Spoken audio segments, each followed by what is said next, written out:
semuanya, kenalin aku Clara Octavia Tarese dari 11 MIA CI1. Gak kerasa ya, udah sekitar 4 bulan kurang kita di rumah aja. Ada sesuatu hal yang ingin kita lakukan, tapi semuanya terhambat karena kita harus diam di rumah saja. Kalian lagi pengen es krim gak sih? Tapi karena corona ini jadi takut dan kalian harus menahan nafsu kalian. Nah, di sini aku ada solusinya. Aku akan menjelaskan kalian cara buat es krim yang gampang dan mudah dan murah pastinya. Oke, gak usah lama-lama, bingung kan? Dan ya gitulah ya. Kita mulai aja videonya. Check it out. Halo, di sini aku udah ada segelas air hangat dan satu bungkus coklatos rasa matcha. Di sini aku ingin seduh ya. Di sini aku aduk dengan rata. Oh iya, kalau misalnya kalian ingin manis, kalian bisa tambahkan gula sesuai selera. Tapi karena aku ingin rasa yang flat, yang ada pahit-pahitnya, jadi nggak aku tambahin gula.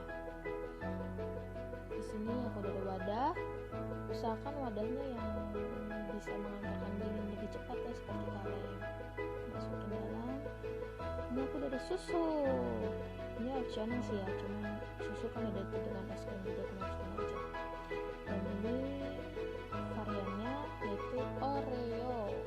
Aku nggak pakai bagian dalamnya, jadi cuma bagian luarnya aja. Ini kita kecil-kecilin ya.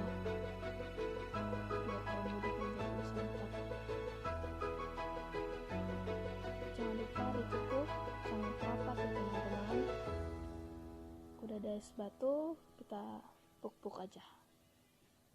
Es batunya sudah hancur, kita masukkan ke wadah yang lebih besar daripada yang wadah kaleng tadi ya.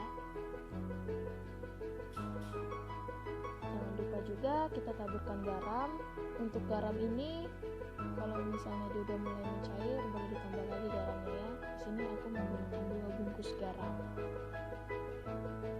Ini kita ratakan agar tercampur. Lalu kita taruh wadah di tengah-tengah wadah tersebut.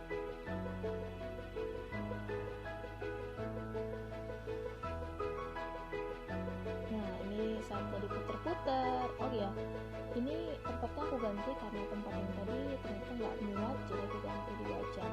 Ini optional aja terserah kalian ya. Ini es krimnya udah jadi, bisa untuk kita sajikan.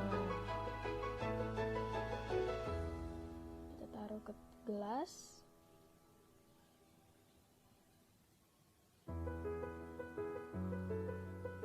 Kalau mau dihias boleh, biar tambah cantik.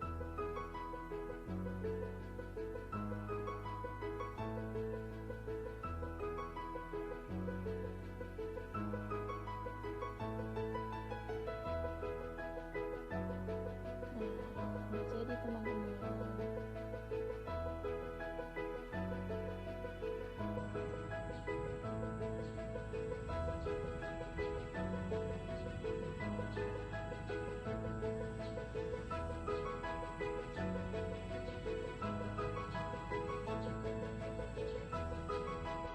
Kalian pasti bingung kan kenapa aku bisa berhasil bikin es krim itu? Nah, aku bisa menjelaskan karena penjelasannya ini ada di kimia.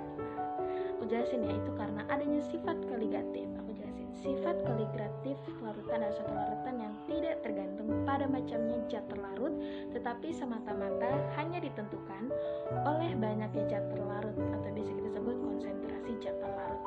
Apabila suatu pelarut ditambah dengan sedikit zat terlarut, maka suatu larutan akan mengalami 1.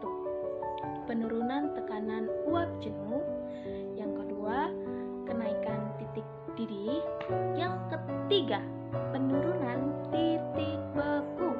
Yang keempat, itu ada tekanan osmosis. Nah, apabila ke dalam air murni kita larutkan garam dan kemudian suhunya kita turunkan sedikit, kita turunkan ya, maka dengan berjalannya waktu maka perlahan-lahan sebagian larutan akan berubah menjadi fase padat. Nah, sehingga pada suhu tertentu akan berubah menjadi fase padat secara keseluruhan. Pada umumnya, zat terlarut lebih suka berada pada fase cair dibandingkan dengan fase padat.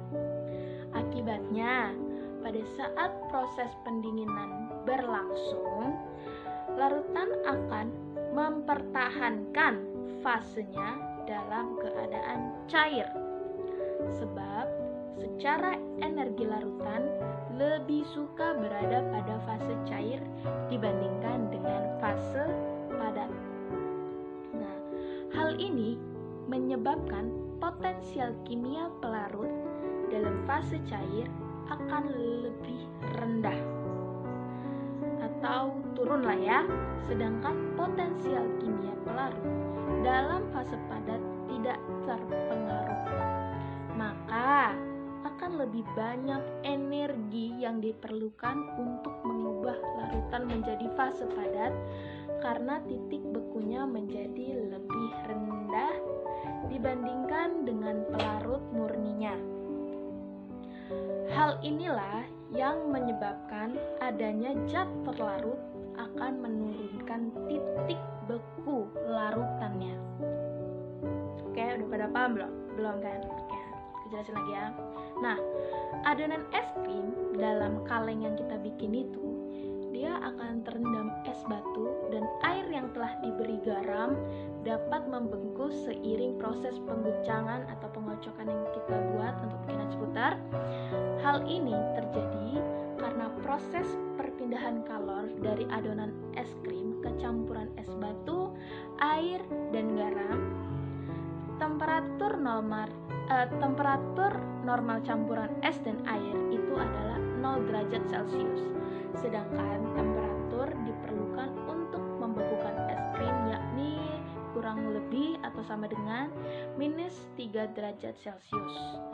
Untuk mendapat suhu tersebut perlu ditambah garam atau zat terlarut lainnya. Bisa zat terlarut lainnya ya. Nah, garam berfungsi menurunkan titik beku larutan. Garam larut dengan es yang mencair membentuk air garam atau larutan dan menurunkan temperaturnya. Selama proses ini memerlukan panas. Nah, larutan tersebut mendapatkan kalor dari adonan es krim sehingga es krim memadat.